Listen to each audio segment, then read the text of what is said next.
After an argument, my wife abandoned me at a train station upstate, with no money and no ID. I was about to start walking the 30 miles to my house when, suddenly, a blind man sitting on a bench said, "Pretend you're my son. My private driver will be here in 5 minutes, and your wife is going to regret leaving you next to the richest businessman in this city." I know it sounds impossible. I know it sounds like one of those stories you hear and think must be fake, but I swear on everything I love that every word I'm about to tell you is true. And if you give me just a few minutes, you'll understand how that moment changed my life forever. My name is Henry. I'm 60 years old. And until that cursed day, I thought I knew what pain was. 35 years of marriage to Lisa. 35 years working as a warehouse employee, getting up before dawn, coming home with calloused hands and a broken back, all to give her a decent life, all to hear her say it was never enough. But that Saturday morning, everything exploded. We had traveled upstate to visit a cousin of hers. 2 hours on a bus, with Lisa glued to her phone, smiling at messages she never showed me, writing things she never shared with me. I stared out the window, pretending not to see the obvious, because sometimes the silence hurts less than the truth. When we arrived at that small train station, lost in the middle of nowhere, she wanted to buy some local sweets at a shop across the square. I told her I'd rather wait for her sitting on a bench. My knees just can't take it like they used to. And that's where it all started. Sitting? Sitting again, Henry? Her voice cracked like a whip. You're always tired. You always have some excuse. You know what? I'm sick of it. Sick of living with an old man with no ambition, no money, and nothing to offer me but mediocrity. The people around us started to stare. I felt shame burn my face. "Lisa, please, let's not do this here," I whispered, trying to calm her down. "Here? Not here, Henry? Then where?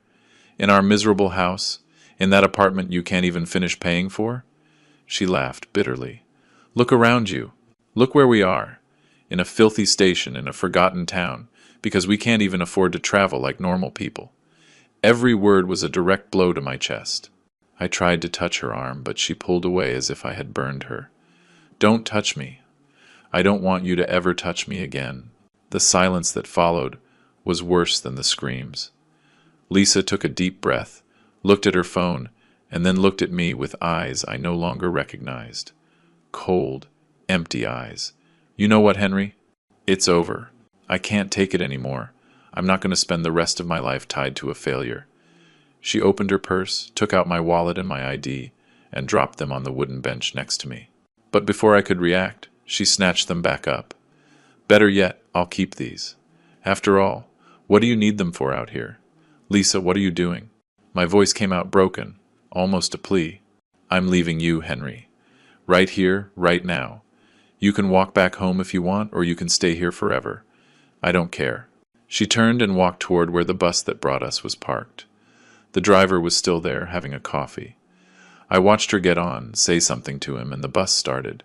Without me. Leaving me there in the middle of nowhere, without a single dollar in my pocket, without identification, without anything. I stood paralyzed, watching the bus disappear down the dusty road. The sun beat down hard on my head. The station was almost empty. A few street vendors, a woman with 2 children, and an old man sitting on the bench opposite me, wearing dark glasses and holding a white cane. A blind man. I felt the world crumble beneath my feet. 30 miles to my house. 30 miles under the sun, without water, without money, without anything. At 60 years old, with shattered knees and a heart broken in 1,000 pieces. I sat on the bench, buried my face in my hands, and for the first time in decades I cried. I cried from rage, from helplessness, from shame. How had I gotten here? At what point had my life become this? And then I heard a voice next to me, soft but firm. "Excuse me, young man." I lifted my head. The blind man was turning his face toward me, as if he could see me through those dark glasses. "Are you talking to me?" I asked, clumsily wiping away my tears. "Yes, you. I heard everything, and I'm very sorry for what just happened to you." He paused, and then smiled in a strange way. "But I think I can help you." I didn't understand. "Help me? A blind old man? I don't want to bother you, sir. Thank you, but I'll be fine." "No, you won't be fine." His voice turned serious. "But you will be if you listen to me. I need you to pretend something for me, just for a few minutes." I stayed silent, confused. The old man leaned slightly toward me and whispered, "Pretend you're my son. My private driver will be here in 5 minutes, and your wife is going to regret leaving you next to the richest businessman in this city." I stared at him like he was crazy. Pretend to be his son? The richest businessman in the city? This had to be a joke or worse, some kind of scam. But something in that man's voice, something in the calm way he spoke, made me hesitate. "Sir, I I don't understand. Why would you do that for me? You don't even know me." The old man smiled, that strange smile, as if he knew something I didn't. "Because I know exactly what it feels like to be alone, abandoned, with no one to lend you a hand. And why can't I?" He adjusted his dark glasses. "My name is Frank. Frank Sterling. And if that last name sounds familiar, it's because you've probably heard of me. Frank Sterling." The name hit me like a lightning bolt. Of course I knew it. Everyone in the region knew that name. Owner of the largest food processing plant in the state, several hotels, and land that stretched for miles. A man whose fortune was estimated in the hundreds of millions of dollars. And he was here, sitting next to me, in a forgotten train station. Mr. Sterling, I can't. This doesn't make any sense. It makes all the sense in the world, Henry. He said my name even though I had never told him. "I heard your wife call you. I heard every word she said to you. And let me tell you something. A woman who abandons her husband like that, without mercy, without dignity, deserves to see what she just lost." My heart was pounding. I didn't know if it was fear, hope, or just the adrenaline from the absurdity of the situation. But why would you do this for me? Frank sighed, and for a moment his face filled with a deep sadness. "Because 30 years ago my only son died in an accident. He was about your age at the time. And since that day I've lived with an emptiness that nothing can fill." He paused. "My driver will be here in a few minutes. When he arrives, just play along. Call me Dad. Act like you've been waiting for me, and believe me when I say your life is about to change." Before I could answer, I heard the sound of an engine approaching. A black, gleaming BMW SUV pulled into the station's parking lot. The tinted windows reflected the sun like mirrors. The vehicle stopped right in front of us, and a man in a suit got out quickly. "Mr. Sterling, sorry for the delay. The traffic on the highway was complicated." "Don't worry, Stephen. You're right on time." Frank extended his hand toward me. "Help me up, son." The word son froze me for a second. But something inside me, maybe desperation, maybe curiosity, or maybe just the desire for Lisa to see she had been wrong, made me react. I took his hand and helped him to his feet. "Stephen, I'd like you to meet Henry. He's my son." The driver looked at me with obvious surprise, but quickly composed himself. He was a professional, trained not to ask uncomfortable questions. "A pleasure to meet you, Mr. Henry." "The pleasure is mine," I replied, my voice trembling. Frank leaned on my arm as if it were the most natural thing in the world. We walked to the SUV, and Stephen opened the back door for us. The interior was cream-colored leather, with wood accents and a built-in television screen. It smelled like a new car, like money, like a world that had never been mine. Just as I was about to get in, I heard a shout in the distance. "Henry! Henry, wait!" I turned, and there she was. Lisa, running toward us from the sweet shop, a bag in her hand and her eyes wide. She had seen everything. She had seen the SUV. She had seen Frank. She had seen how I was being treated with respect, as if I were someone important. She stopped a few feet from us, panting, her face filled with confusion. "Henry, what is happening? Who is this man?" Frank turned his face toward where Lisa's voice was coming from, though he couldn't see her. He smiled with a calmness that chilled me to the bone. "Excuse me, madam, but I believe you're mistaken. My son doesn't have time to chat with strangers. We have an important family dinner waiting for us at home." "Your son?" Lisa looked at me as if I had gone insane. "Henry, what is this man talking about? What is all this?" For the first time in 35 years, I felt something I had never felt in front of my wife. Power, control. The tables had turned, and I wasn't on the losing side. "Lisa, I think you made it very clear a few minutes ago that you wanted nothing more to do with me, so please don't make this any harder, but I—" She stammered, searching for words. "I was just angry. You know how I get." "I didn't mean it." "Of course you meant it." My voice came out firm, without a tremor. You meant every word you said. And you know what? It's okay. Because you're right. You're right that I deserve something better. Frank squeezed my arm slightly, as if giving me silent support. Henry, son, let's go. Your godmother is waiting for us for lunch. He turned to Stephen. Please take us home. I got into the SUV. Frank got in after me. Stephen closed the door, and the sound was like the closing of a chapter of my life. Through the tinted window, I saw Lisa standing there, her mouth open, the bag of sweets dangling from her hand, watching us drive away. The SUV pulled away smoothly. The air conditioning was perfect. Classical music played softly from the speakers, and there I was, sitting next to a blind millionaire who had just changed my destiny in a matter of minutes. Are you okay? Frank asked, without looking at me. I don't know. I still don't understand what just happened. What just happened, Henry, is that you taught your wife a lesson she will never forget. She saw that the man she abandoned like trash has more value than she ever imagined. He paused.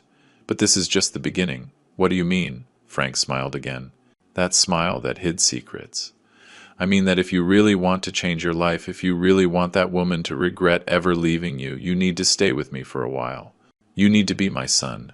Not just for a moment, but for long enough for everyone to believe it, including her. My mind was a whirlwind of emotions. Fear, excitement, disbelief, hope. And why would you do that for me? I still don't understand. Frank took off his dark glasses for the first time. His eyes were clouded, covered by a white film. Eyes that couldn't see but seemed to look straight into my soul. Because I'm tired of being alone, Henry. Because my son died 3 decades ago and I never got to say goodbye to him. Because I have more money than I could spend in 10 lifetimes, but I have no one to share it with. His voice cracked slightly. And because something tells me that you are a good man. A man who deserves a second chance. Tears returned to my eyes, but this time they weren't of pain. They were from something I hadn't felt in years. Hope. I don't know what to say, Mr. Frank. Say yes. Say you'll trust me. And you'll see how everything changes. I looked out the window. The train station was already a distant dot on the horizon. And somewhere in that dot, Lisa was still standing, wondering what on earth had just happened. I took a deep breath. Yes, I trust you. Frank smiled and put his glasses back on. Perfect. Then, son, welcome to your new life. The drive to Frank's mansion took 40 minutes, but for me it felt like 40 seconds. My mind kept replaying the scene over and over. Lisa's face when she saw me get into that SUV. The confusion in her eyes, the instant regret. 35 years of putting up with her scorn, her constant complaints, her way of making me feel small, and it only took 5 minutes for everything to be reversed. The SUV turned off the main highway and onto a private road lined with ancient trees. In the distance, I began to see a huge colonial-style building with white walls and a red tile roof. There were immense gardens, water fountains, and a wrought iron gate that opened automatically as we approached. Welcome to your new home, Henry, Frank said calmly, as if this were the most normal thing in the world. My new home. The words sounded so unreal they almost made me laugh, but there was no laughter in my chest, only a tight knot of disbelief and fear. Stephen stopped the SUV in front of the main entrance, got out quickly, and opened our door. I helped Frank get out, and he leaned on my arm firmly. There was a confidence in the way he moved, as if he had been doing this with me for years. Stephen, please inform Jane that the East Wing guest room needs to be prepared for my son, and tell her to use the new sheets. The Egyptian cotton ones. Right away, Mr. Sterling. We entered the house, and my eyes couldn't take in everything I was seeing.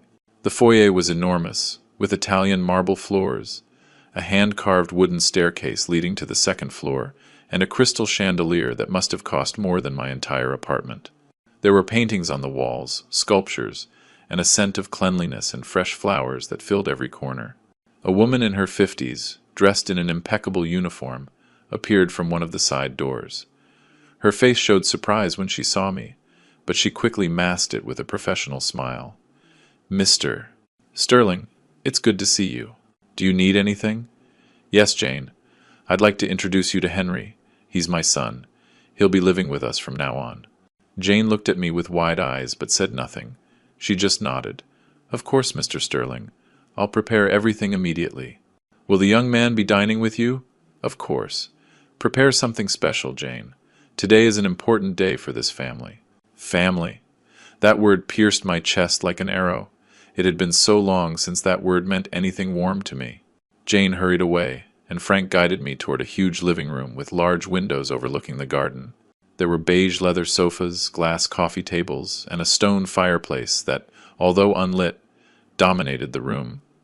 He pointed to one of the sofas. "Sit down, Henry. We need to talk." I sat, feeling completely out of place. Frank sat across from me, his cane resting by his side, and took off his dark glasses again.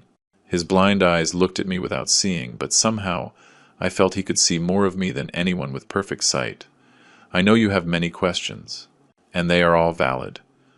So I'm going to be completely honest with you." I nodded, even though he couldn't see it. 30 years ago, my son Anthony died in a car accident. He was 30 years old, newly married, and had his whole life ahead of him. From that day on, my wife was never the same. She died 5 years later, more from sadness than from any illness. And I was left alone. Alone with my money, my companies, and this emptiness I could never fill. His voice cracked slightly, but he maintained his composure. Since then, I've lived in this enormous house, surrounded by employees, business partners, people who only seek me out for my money. But no one who truly cares about me. No one to call me Dad. No one to make me feel like my life has meaning beyond the numbers in my bank account. I remained silent, feeling the weight of his words. "When I heard you at that station today, when I heard how your wife humiliated you, abandoned you, treated you as if you were worthless, something inside me broke. Because I know what loneliness is, Henry, and I know what it feels like when your life no longer has a purpose." He paused. "But I also know that sometimes God puts people in our path for a reason, and I believe you are that reason for me." Tears streamed down my cheeks, and I couldn't control them. "Mr. Frank, I don't know what to say. This is too much. I'm not your son. I don't deserve any of this. Don't say that. Don't you ever say you don't deserve anything." His voice became firm. "You worked your entire life to give that woman a decent life. You sacrificed your health, your youth, your happiness, and she repaid you with contempt. If anyone deserves a second chance, it's you." Frank leaned forward as if wanting to touch me, but stopped. "I have a proposal for you, Henry. Stay with me. Not as an employee, not as a guest, but as my son. Live in this house. Learn about my businesses. Let me show you the world you were never able to know. And in return, I only ask for one thing. Keep me company, call me Dad, and make me feel that my life still has meaning." My heart was pounding so hard I thought it would explode. "And what about my wife? My old life?" "Your wife abandoned you, Henry. She made that decision. And as for your old life, you can go back to it whenever you want. But I guarantee that after a few months here, you won't want to go back, because you'll discover that you deserve so much more than what she made you believe." Frank held out his hand to me, searching for it in the air. "What do you say, son? Do you accept being part of my family?" I looked at his outstretched hand, wrinkled, covered in age spots, but firm. I looked around at that immense room that cost more than everything I had ever earned in my life. I thought about my small apartment, my warehouse job, about Lisa returning home after leaving me stranded. And then I thought about her face when she saw me get into that SUV. Her confusion, her regret. I took his hand. "I accept. Dad." Frank smiled, a huge, genuine smile, full of a happiness he didn't seem to have felt in years. "Thank you, son. Thank you for giving my life meaning again." We stayed like that, holding hands, two lonely men who had just found something they had lost long ago. A family. Jane appeared at the door. "Mr. Sterling, dinner is ready, and Mr. Henry's room is also prepared." "Perfect. Henry, come. Let's have dinner as a family should." I stood up, still processing everything that was happening. I followed Frank to an enormous dining room with a solid wood table that could easily seat 20 people, but only 2 places were set. One at the head and one right next to it. We ate in silence at first. Roast chicken, roasted vegetables, imported red wine. Every bite tasted different, better, as if the food knew my life had changed. "Tomorrow, I'm going to call my lawyer," Frank said suddenly. "We're going to start the legal process to make you my official heir. Everything I have, the companies, the properties, the bank accounts, everything will be yours when I'm gone." I almost choked on my wine. "What? No, Mr. Frank. Dad, that's too much. I can't accept that. Of course you can, and of course you will. Because if not for you, then for whom? For the vultures who are just waiting for me to die to fight over my fortune? No, Henry. I'd rather give it to someone who will value it. Someone who will honor my name. I didn't know what to reply. My mind was a chaos of emotions. But there's something you need to know, Frank continued, his tone more serious. Your wife is going to come back. She's going to try to get you back. She'll say she regrets it, that she made a mistake, that she loves you. And when she does, you'll have to decide whether to believe her or not. I thought of Lisa, of her eyes when she saw me leave. I don't think she'll be back, Dad. She made it very clear what she thinks of me. Frank shook his head. Oh, she'll be back. Because now you're the son of the richest man in town. And money, Henry, has a very special way of changing people's hearts. His words chilled my blood, because deep down, I knew he was right. Frank was right. It wasn't even 2 days later when my phone started ringing. Lisa. One call after another, text messages, voicemails. I ignored them all at first, but her insistence was like a hammer pounding on my conscience. Finally, on the third night, I answered. Henry, my God, you finally answered. I've been calling you nonstop. Where are you? What is all this? Who was that man? Her voice sounded desperate, almost hysterical, very different from the cold woman who had abandoned me at that station. Lisa, I think you were very clear on Saturday. You said you didn't want to be with me anymore, that I was a failure, that you deserved something better. Henry, I was upset. You know how I get when I lose my temper. I didn't mean it. Come home, please. We can talk. We can fix this. I stayed silent, looking around my new room. It was 3 times the size of our old bedroom. It had a private bathroom with a jacuzzi, a walk-in closet, and a king-size bed with sheets that probably cost more than our old mattress. The view from the window showed the garden illuminated by strategically placed lights, with a stone fountain in the center where water danced under the moonlight. I'm not coming back, Lisa. What? What are you talking about? Henry, this is your home. Your life is here. You can't just leave like this. I can, and I did.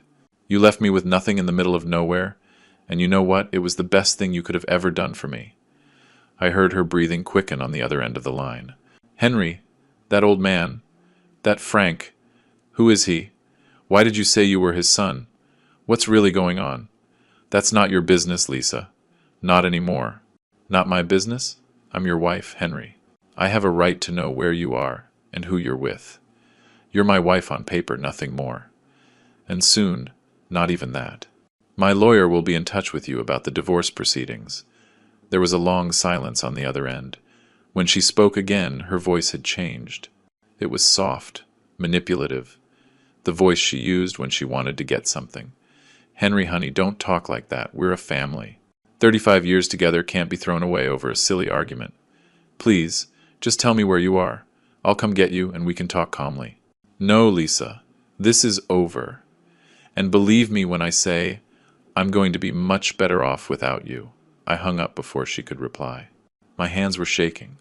35 years of marriage ended in a 3-minute phone call, but strangely, I didn't feel sadness. I felt liberation. I slept better that night than I had in years. The next morning, Frank woke me up early. Well, Jane knocked on my door to let me know that Mr. Frank was waiting for me in the dining room for breakfast. I got dressed in one of the shirts Jane had left in my closet the night before. New, designer clothes that fit me perfectly. Someone had taken my measurements without me even realizing. Frank was already sitting at the head of the table, drinking coffee, when I came down. Good morning, Dad, I said, and the word came out more naturally than I expected. Good morning, son. Slept well, I hope. Better than ever. I'm glad, because today we have an important day. We're going to visit my lawyer to start the legal adoption and inheritance paperwork. We're also going to open bank accounts in your name and teach you about the family businesses. Breakfast was plentiful. Fresh fruit, freshly baked bread, scrambled eggs, fresh orange juice. While we ate, Frank told me about his business empire. He had a food processing plant that exported to 12 countries, 3 luxury hotels, several commercial properties, and stocks in technology and energy companies. His fortune was estimated at over $500 million. $500 million. The number was so large I couldn't process it. I, who had worked my entire life for a monthly salary of barely $1,200, was now sitting next to a man who earned that in minutes. I know it's a lot to take in, Frank said, as if he could read my thoughts. But don't worry. You'll learn little by little, and Stephen will be with you every step of the way. He's been my right-hand man for 20 years. I trust him with my life. After breakfast, we got into the SUV. Stephen drove us downtown to a stylish office building. We went up to the 12th floor, where Frank's lawyer's office was. A man named Mark. No, wait, the lawyer was named Anthony. No, that was Frank's dead son. The lawyer was Stephen. No, Stephen was the driver. I got the names mixed up. The lawyer's name was Mark Stevens, a man in his 42nds, with an impeccable suit and a professional smile. Mr. Sterling, what a pleasure to have you here. And this must be the young Henry you told me about on the phone. That's right, Mark.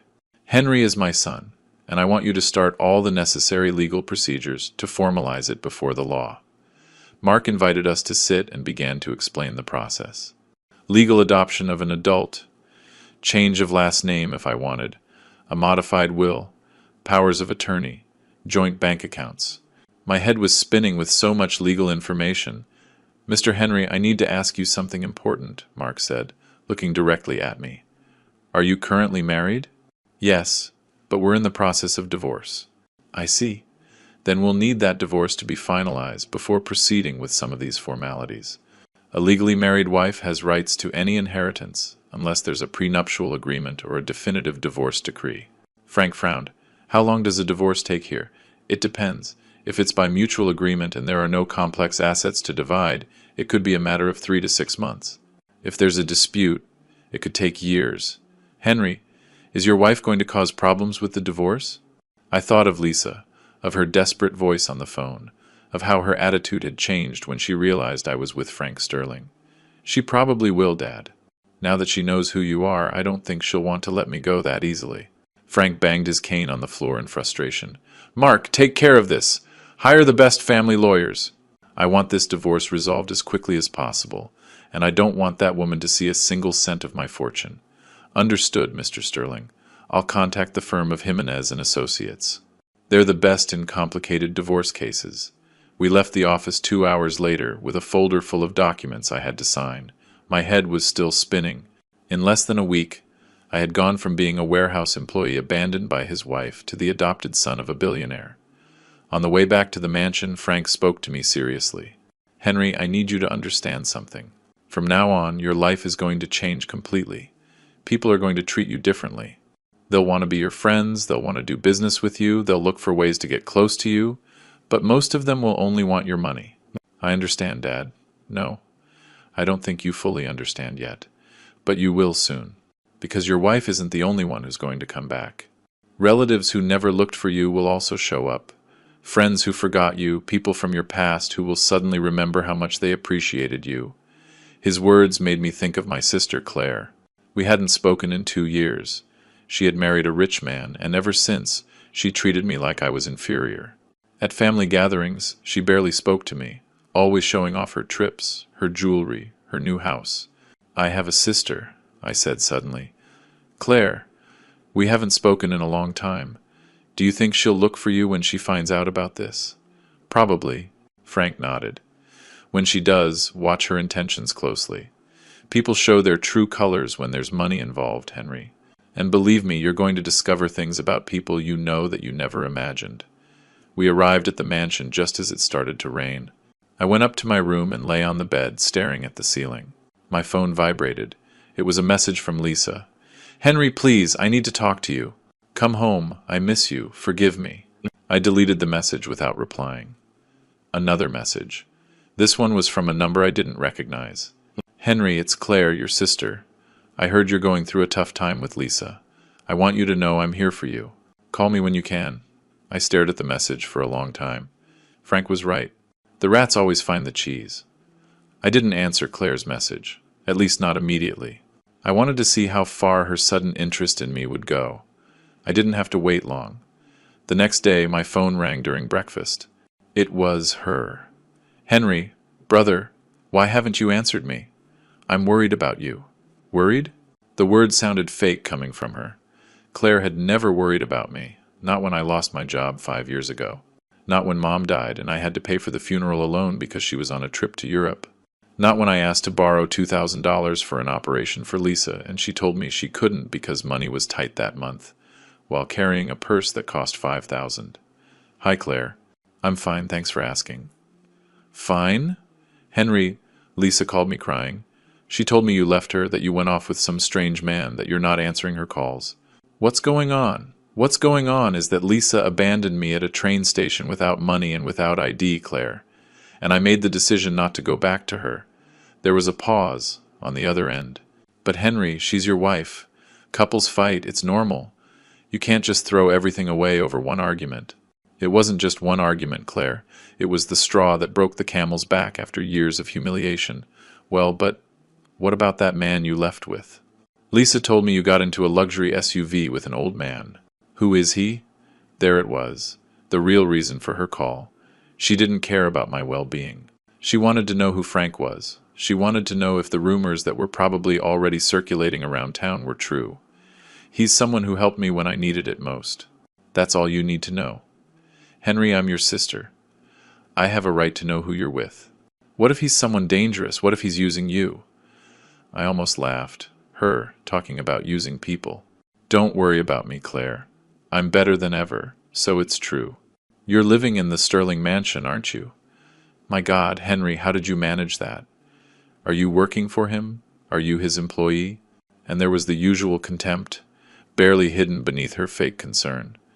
To her, I could only be an employee of someone rich, never an equal. I'm not his employee, Claire. I'm his son. The silence that followed was long and thick. His son? Henry, what are you saying? That doesn't make any sense. It makes all the sense in the world. Frank Sterling adopted me. I'm his legal heir. And soon, when all the paperwork is finalized, I'm going to have access to his entire fortune. I heard Claire breathing heavily, processing the information. Henry, I didn't know. This is incredible. I'm so happy for you, brother. Really? Oh yeah? You're happy? Just like you were happy when I lost my job? Or when I asked you for help and you told me money was tight? Henry, that was years ago. You know we were having financial problems back then. Sure, so much so that the next month you bought a new car. Henry, don't be like that. We're family. I know I've made mistakes, but now I want to be there for you. I want us to reconnect as siblings. Frank entered the dining room at that moment, guided by his cane. He looked at me, or at least turned his face toward where I was, and raised an eyebrow as if asking who it was. Claire, I have to go. We'll talk later. Wait, Henry. We can see each other today. We can have lunch together. It's been so long since we really talked. I'll think about it. Goodbye. I hung up before she could insist. Frank sat at the table with his usual elegance. Your sister? Yes. How did you know? By your tone of voice. There's a specific kind of weariness that only family can cause. He smiled slightly. Does she want money? She hasn't asked for it directly yet, but I know she will. Or something worse? Something worse. She'll want to use me to climb the social ladder, to show off that her brother is the son of Frank Sterling, to open doors that were previously closed to her. Frank nodded as Jane served him coffee. Family can be complicated, Henry. Sometimes the people you love the most are the ones who hurt you the most. I learned that the hard way. What happened? Frank took a sip of coffee before answering. When my son died, I had 3 siblings, 1 older, 2 younger. They all came to the funeral, they cried. They said they'd be there for me. But as soon as they read the will and saw that Anthony was my only heir, and that I now had no children, they started fighting among themselves over who should get my fortune when I died. They even sued me, Henry, my own siblings, suing me to force me to divide my inheritance while I was still alive. His words chilled me. And what did you do? I disinherited all of them. I changed my will and made it clear they wouldn't see a single cent of my money. Since then, none of them speak to me. And you know what? I don't miss them, because I understood they never loved me. They only wanted what I had. Frank reached his hand out to me, searching for it across the table. I took it. That's why I chose you, Henry. Because when I found you, you had no idea who I was. You didn't look for me. You didn't ask me for anything. You were at your lowest point. shattered, humiliated, and even so, when I offered you help, you hesitated. Because you're not used to receiving without giving something in return, that humility, that integrity, that's something money can't buy. His words filled me with an emotion I couldn't describe. It was gratitude, but also something deeper. It was the feeling of being valued for the first time in my life, for who I was, not for what I could give. Thank you, Dad. You don't know how much that means to me. I know, son. That's why I told you. The rest of the day we spent reviewing documents in his private office. Frank taught me about his businesses, explained contracts to me, introduced me to his partners via video call. It was overwhelming, but also exciting. For the first time in my life, I felt like my brain was being used for something more than loading boxes. In the afternoon, Stephen took me to a high-end clothing boutique downtown. Frank had insisted I needed a complete wardrobe suitable for my new position. 3 hours later, I walked out with 12 suits, 20 shirts, Italian shoes, Swiss watches, and a platinum credit card in my name with a $50,000 monthly limit. $50,000. More than I earned in 3 years of work. When I returned to the mansion, Jane was waiting for me at the entrance with a worried expression. "Mr. Henry, there's a woman waiting for you in the sitting room. She says she's your wife." My heart stopped. Lisa. I entered the room, and there she was. She had dressed with care. A new dress, perfect makeup, freshly styled hair, but there was something in her eyes she couldn't hide. Desperation. "Henry, thank you for seeing me. I know I don't even deserve 5 minutes of your time, but please hear me out." I remained standing, not getting closer, keeping my distance. "You have 5 minutes, Lisa. Talk. Henry, I made the biggest mistake of my life. I was a fool, I was blind, I was ungrateful. I didn't value everything you did for me, everything you sacrificed. And when I left you at that station, I didn't know what I was doing. I was furious, frustrated with my life, and I blamed you for things that weren't your fault." Tears streamed down her face, but I had seen them before. Lisa always knew how to cry when it suited her. "I still don't hear a real apology, Lisa. I only hear justifications." "You're right. I'm sorry, Henry. I'm truly sorry. Forgive me. Please forgive me, and let's start over. We can be happy again. We can be the family we once were. The family we were? Lisa, we were never happy. At least not in the last 10 years. You always wanted more. You always complained. You always made me feel like I wasn't enough. But now everything will be different. Now you have this incredible opportunity with Mr. Sterling. We can live well, we can travel, we can have everything we always dreamed of." And there it was. The truth behind her tears. She didn't want me. She wanted the money. "Get out of this house, Lisa." "What? No, Henry, please." I said, "Get out, and don't come back. My lawyer will be in touch with you about the divorce. Sign the papers without a fight, and this will be over quickly. Fight, and I promise you, you will not win." Lisa looked at me with a mix of shock and rage. "This is how you repay me, Henry? After 35 years together, you throw me out like trash?" "No, Lisa, you threw me out. I'm just accepting your decision." She stood up from the sofa, shaking with fury. "This isn't over, Henry. I am your legal wife. I have rights, and I'm going to fight for what I'm owed. Fight all you want. You're not going to win." She stormed out of the house, slamming the door, and I stood there, in the middle of that luxurious room, feeling like I had just closed a chapter of my life forever. The following days were a strange mix of tranquility and tension. Frank taught me about his businesses every morning, introduced me to his most important contacts, explained how his empire worked.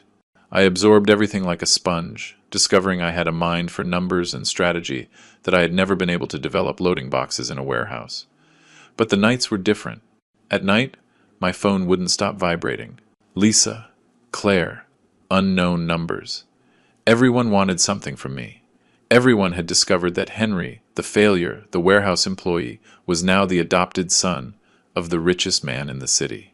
A week after Lisa came to the mansion, I received a legal summons.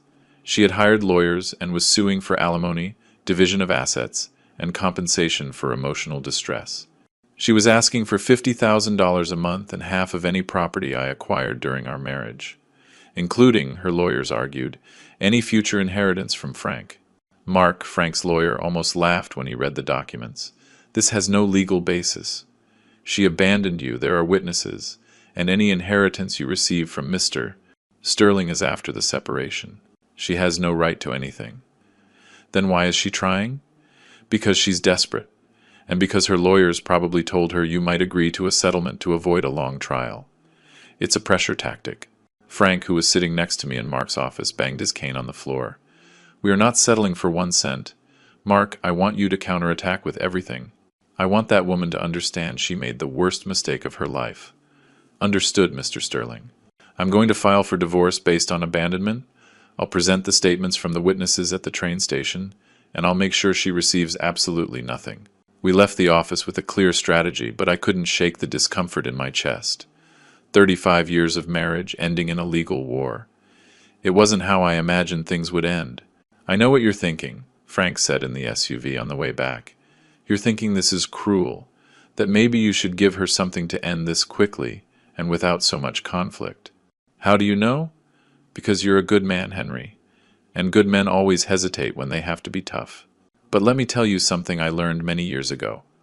Kindness doesn't mean being a fool. She abandoned you, she humiliated you, she made it very clear you were worthless to her. And now that you're worth something, she wants to come back. Do you really think she deserves your compassion? I don't know, Dad, it's complicated. It's not complicated. It's simple. She made her choice. Now she has to live with the consequences. That night, Claire finally showed up at the mansion. She didn't call beforehand, didn't ask if she could come. She just arrived, buzzed at the gate, and Stephen let her in after consulting me. I received her in the sitting room, the same one where Lisa had been days before. Claire walked in with her usual confidence, looking at everything with assessing eyes, mentally calculating how much each piece of furniture, each painting, each lamp cost. Henry, brother, this is incredible. This house is a palace. Hello, Claire. To what do I owe your visit? Do I need a reason to visit my brother? It's been so long since we talked face to face. I wanted to see you, to know how you are. She sat down without being invited, crossing her legs with studied elegance. I'm fine. Better than ever, in fact. I can see that. Henry, I still can't believe all this. How did it happen? How did you meet Mr. Sterling? I told her the story, the edited version. The argument with Lisa, the abandonment at the station, the meeting with Frank. I omitted the most painful details, Lisa's exact words, the depth of my humiliation. Claire listened intently, but I could see the wheels turning in her head. It's like a fairy tale, Henry. Really, I'm so happy for you. She paused. And you know, I've been thinking, now that things have changed so much for you, we could help each other. There it was, the real reason for her visit. Help each other? In what way? Well, you know that Greg and I have always been well off, but lately, things have been a bit complicated. Greg's company is going through a rough patch, and we have some financial commitments that... You want money, Claire? She blinked, surprised by my directness. It's not that I want money, Henry. It's just that I thought, as family, we could support each other. Besides, when Dad died, I helped you with the funeral expenses, remember? You lent me $2,000 that I paid back in 6 months, Claire. And before that, when I needed help, you told me you couldn't. Henry, that was different. At that time, we really couldn't. But now that I can, you expect me to help you without a second thought. Claire stiffened, her mask of the concerned sister beginning to crack. I didn't expect you to be like this, Henry. We're family. Family is supposed to help each other. You're right. It is supposed to. But for the last few years, when I was the one who needed help, you weren't there. Now that I have something, you show up with your hand out. I can't believe you're so resentful. My God, Henry, you've become like those arrogant rich people who despise their own family. I don't despise my family, Claire. I just learned to recognize who really loves me and who just wants my money. She stood up abruptly, her face red with fury. You know what, Henry? I thought this had changed you for the better, but I see it's only made you bitter and selfish. And in case you don't know, Lisa called me. She told me how you treated her, how you threw her out of this house. She's right. You're not the man I knew anymore. Good, because that man was a fool who let everyone take advantage of him. Claire walked to the door but stopped before leaving. You're going to regret this, Henry. Lisa asked me to testify in her favor at the divorce hearing. And you know what? I think I'm going to do it. Because she deserves something after putting up with you for 35 years. Her words hit me like a punch to the stomach. My own sister willing to betray me for a woman who wasn't even her blood relative. Do whatever you want, Claire, but when you walk out that door, don't come back, because you won't be welcome here ever again. Perfect. I don't need your money. And I definitely don't need a brother who thinks he's superior just because some rich old man adopted him. She stormed out, slamming the door, just like Lisa. And I stood there, shaking with anger and pain. Frank appeared at the door of the room a few minutes later, guided by the sound of my agitated breathing. I heard everything. I'm sorry, Dad. I didn't want you to witness that. Don't apologize. I told you this would happen. People show their true faces when money is involved. He sat down next to me. Does it hurt? A lot. She's my sister, Dad. We grew up together. We shared a whole life. I know, son. But sometimes the people we've known all our lives are the ones we know the least. Your sister never valued you, and now that she can't use you, she attacks you. It's easier to blame you than to accept that she's the problem. She said she's going to testify for Lisa, that she's going to help her in the divorce. Frank nodded, not seeming surprised. Let her. Mark will destroy her testimony. Because the truth is on your side, Henry, and in the end, the truth always wins. I couldn't sleep that night.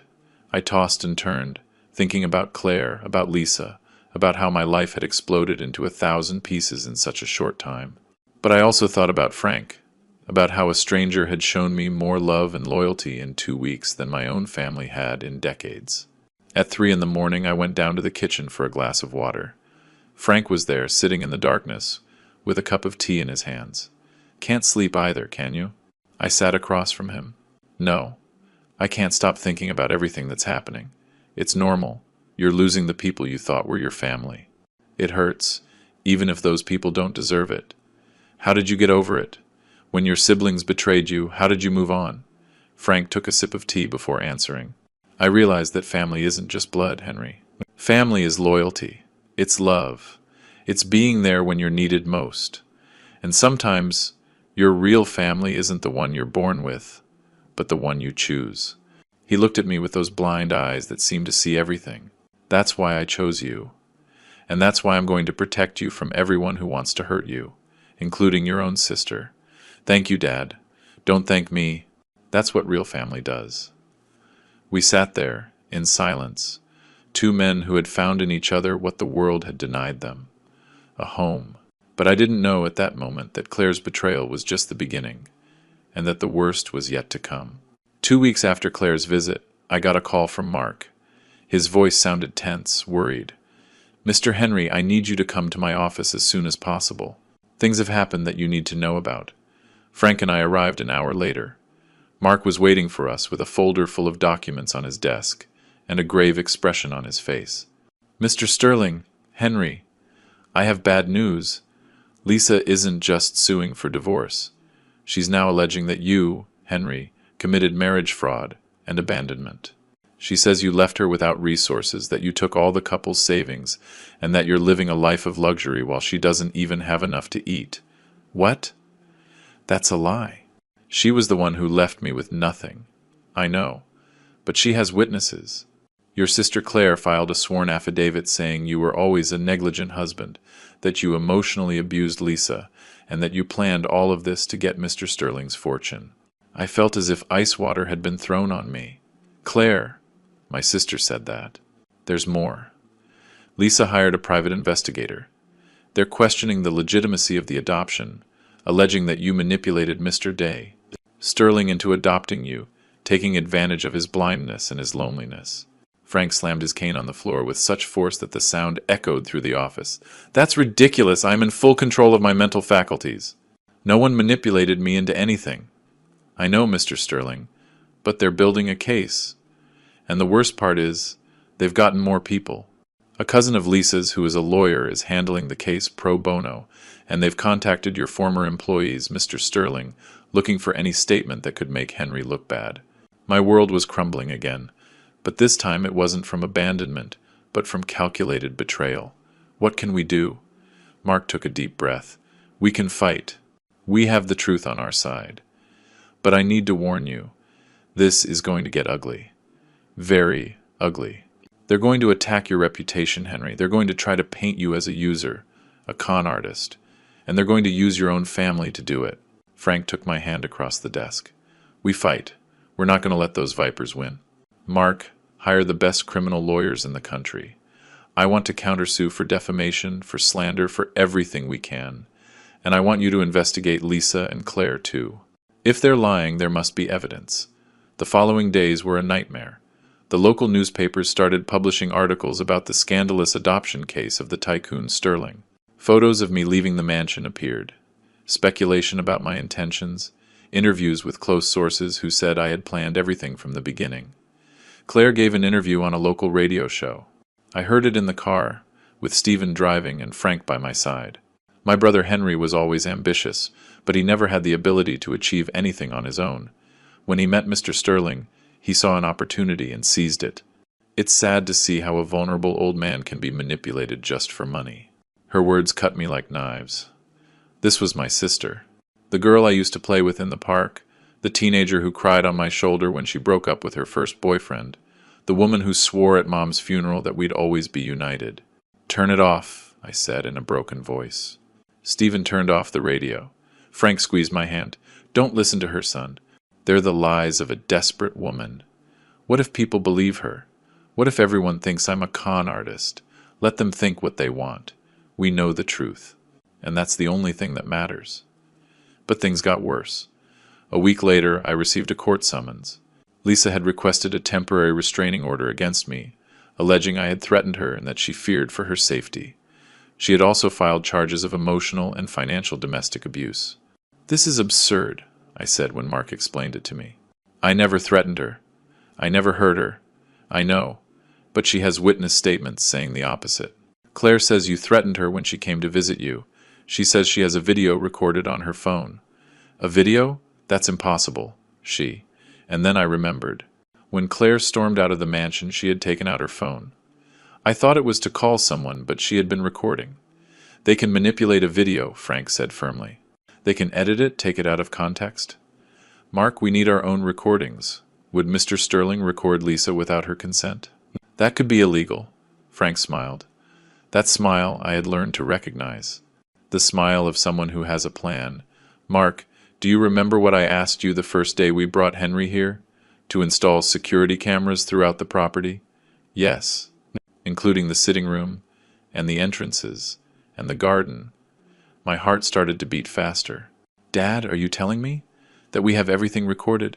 Lisa's visit, Claire's visit, every word they said, every lie they tried to build?" Mark was silent for a moment, processing the information. "Mr. Sterling, that changes everything. If we have those recordings, we can prove they're lying." "Exactly. But we're not going to show our cards just yet. We're going to let them keep digging their own grave. Let them keep lying, keep testifying. And when they are fully committed to their lies, we will destroy them with the truth." It was a risky strategy, but Frank had survived in the business world for 50 years. He knew how to play the game. The preliminary hearing was 3 weeks later. I arrived at the court with Frank, Mark, and a team of 3 other lawyers. On the other side was Lisa, dressed like a poor widow, with a simple dress and no makeup, trying to look vulnerable.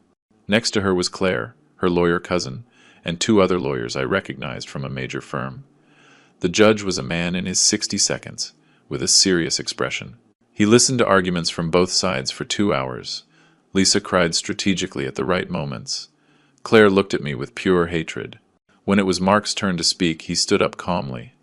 "Your Honor, the defense has conclusive evidence that completely refutes all the accusations from the accusing party. We have audio and video recordings of the visits that both Mrs. Lisa and Miss Claire made to Mr. Sterling's residence. In these recordings, it can be clearly seen and heard that there were no threats, no violence, and that in fact, they were the ones who acted hostilely." Lisa's face turned pale. Claire stiffened in her seat. "Recordings?" the judge asked. "Why weren't these presented earlier?" "Because we wanted to wait for the accusing party to submit all their sworn affidavits first, Your Honor, so we could prove, beyond a doubt, that they are lying under oath." The judge looked at Lisa and her lawyers sternly. "Is this true? Are there recordings of your visits?" Lisa's lawyer cousin stood up, nervous. "Your Honor, if those recordings exist, they were made without consent, which violates." "Which violates nothing," Mark interrupted, as they were made on Mr. Sterling's private property, where there are clear notices that the property is under video surveillance. It is completely legal. The judge paused for a long time, reviewing documents. I want to see those recordings. Both parties, my office, tomorrow at 9 in the morning. This hearing is suspended until then. We left the courtroom. Lisa tried to approach me in the parking lot, but Stephen blocked her path. Henry, please, we need to talk. This has gotten out of control. I didn't want. Don't get near my son, Frank said in an icy voice. You've done enough damage. Claire appeared behind Lisa, her face distraught. Henry, please understand. Lisa convinced me. She told me you had threatened her. You lied under oath, Claire. Not only did you betray me as a sister, you committed a crime. No, I can explain. But we were already getting into the SUV. Stephen drove off, leaving them behind. Frank took my hand. Tomorrow, this all ends, son. Tomorrow, they'll see who the real victims are here. And for the first time in weeks, I felt hope. The next morning, we arrived at the judge's office at 8:45. Mark carried a tablet with all the recordings organized chronologically. Frank was by my side, calm, with that confidence that only comes from knowing you have the truth on your side. Lisa and Claire arrived 15 minutes later, accompanied by their lawyers. They both looked haggard, with deep dark circles under their eyes. It was obvious they hadn't slept.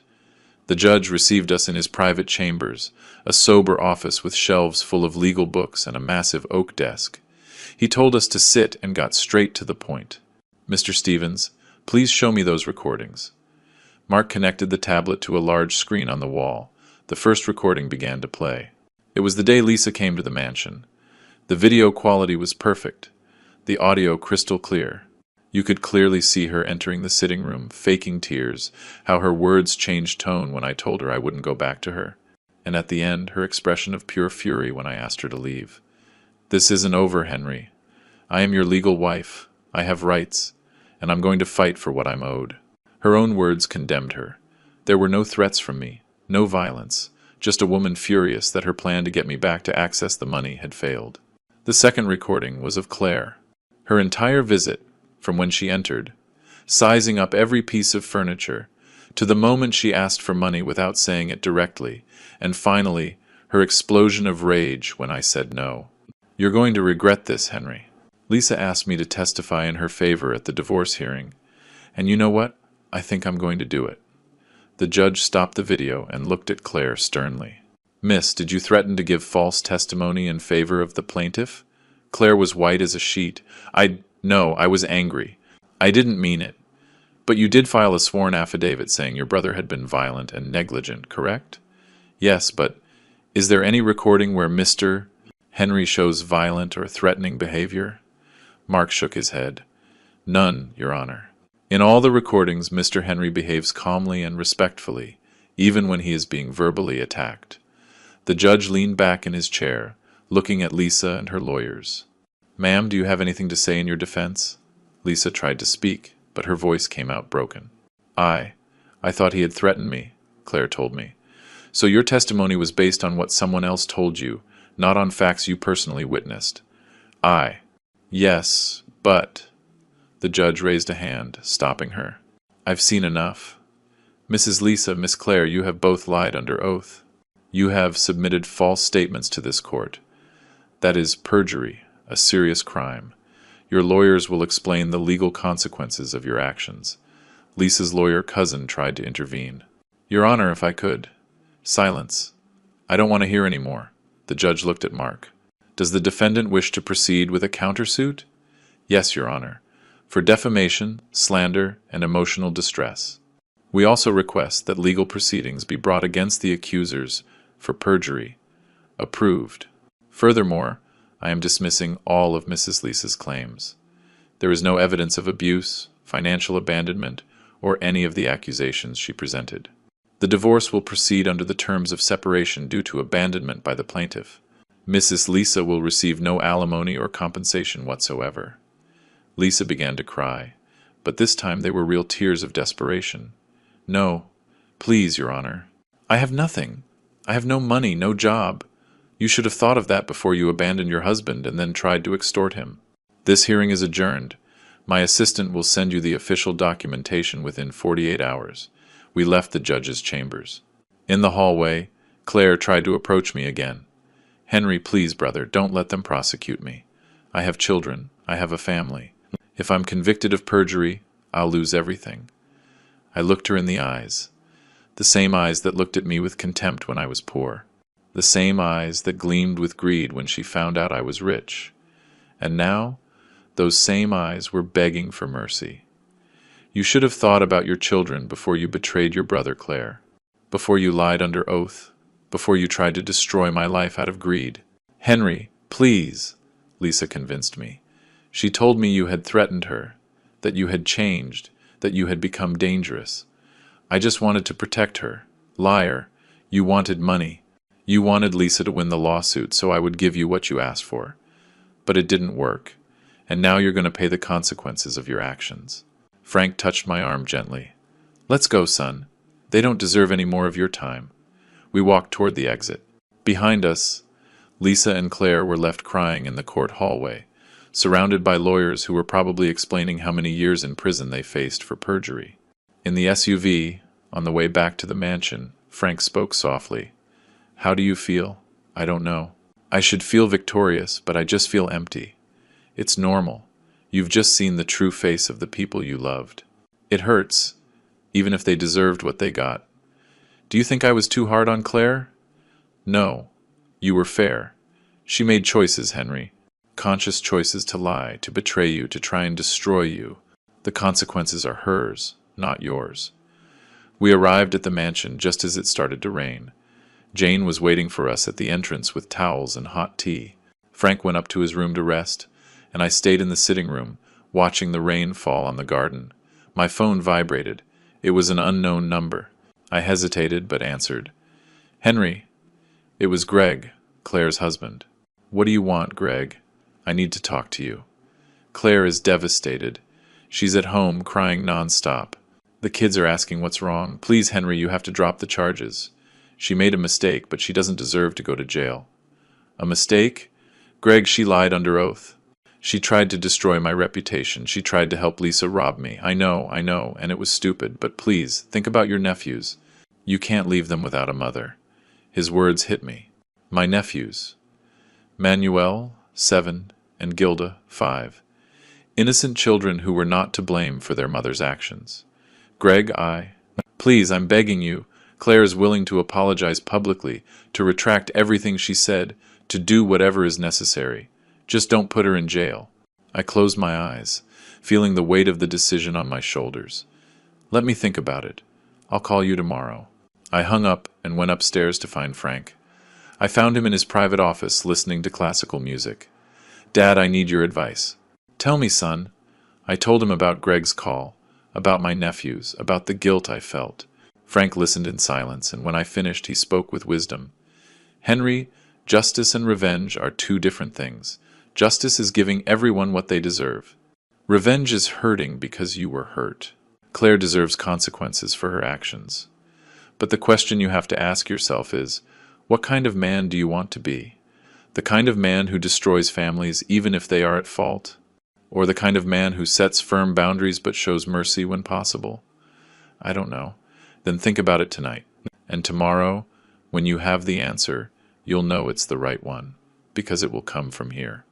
He pointed to his chest, where his heart was. I didn't sleep that night. I tossed and turned, thinking about Claire, my nephews, Lisa, and everything that had happened. And at some point in the early morning, as the rain continued to fall outside, I knew what I had to do. The next morning I called Mark. I want to drop the perjury charges against Claire, but with conditions. What conditions? That she publicly retracts everything she said, that she apologizes in the same media where she defamed me, and that she signs a document acknowledging that she lied and agreeing to have no contact with me ever again. And what about Lisa?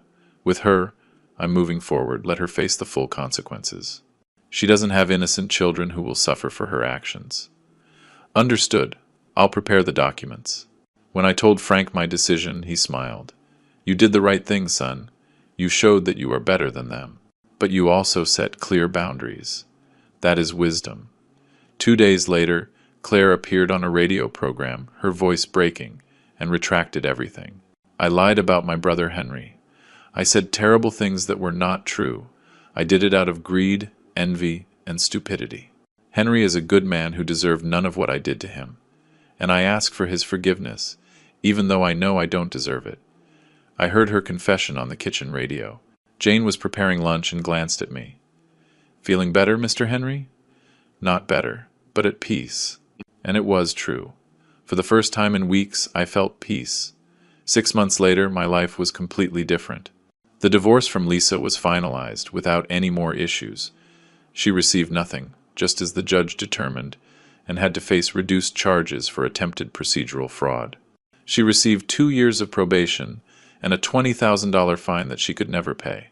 The last I heard of her, she was living with a cousin in a small apartment, working as a cashier at a supermarket. Claire met all the conditions. She publicly retracted, signed the documents, and never tried to contact me again. Greg called me once to thank me for not putting her in jail. I told him I did it for my nephews, not for her. And it was true. Frank and I became inseparable. Every morning we had breakfast together, every afternoon we reviewed the businesses, every night we had dinner as the family we had chosen to be. He taught me everything about his empire, and I discovered I had a natural talent for business that I never knew existed. The adoption was legally finalized 3 months after the hearing. That day, when the judge signed the documents and handed me my new birth certificate that said Henry Sterling, I cried like a child. Frank cried too, though he tried to hide it. "Now you're officially my son," he said, his voice thick with emotion. "And I'm officially your father. You were always my father, Dad, from the day you found me at that station." One afternoon we were sitting in the garden enjoying the sunset, when Frank spoke to me seriously. "Henry, there's something I need to tell you. Something I've been holding on to since the day we met." "What is it, Dad?" "I wasn't at that station by chance. I went there because someone told me there was a man in trouble, abandoned by his wife. Stephen drove me specifically to that spot." I froze. "What? Who told you?" Frank smiled. "Jane. She's a distant cousin of one of the vendors at the station. That vendor saw everything that happened with you and Lisa. She told Jane, and Jane told me. And something in the way she described the situation made me want to go. It made me think that maybe, finally, I would find what I had been searching for 30 years. Tears ran down my cheeks. All this time, you knew. All this time I knew you needed help. But I didn't know that you would be exactly what I needed too. That was fate, son, or God, or whatever you want to call it. We sat in silence watching the sun dip behind the mountains. "You know what the strangest part of all this is?" I said finally. "What?" "That if Lisa hadn't abandoned me that day, I would still be the same unhappy man, working in a warehouse, feeling small, letting people walk all over me. Her worst cruelty ended up being my greatest blessing." Frank squeezed my hand. "That's how life works sometimes. The worst things that happen to us end up being the things that transform us the most. That day at the station, when all seemed lost, was actually the day your real life began. And yours too, Dad. And mine too. Today, 2 years after that day at the train station, I am the CEO of Sterling Enterprises.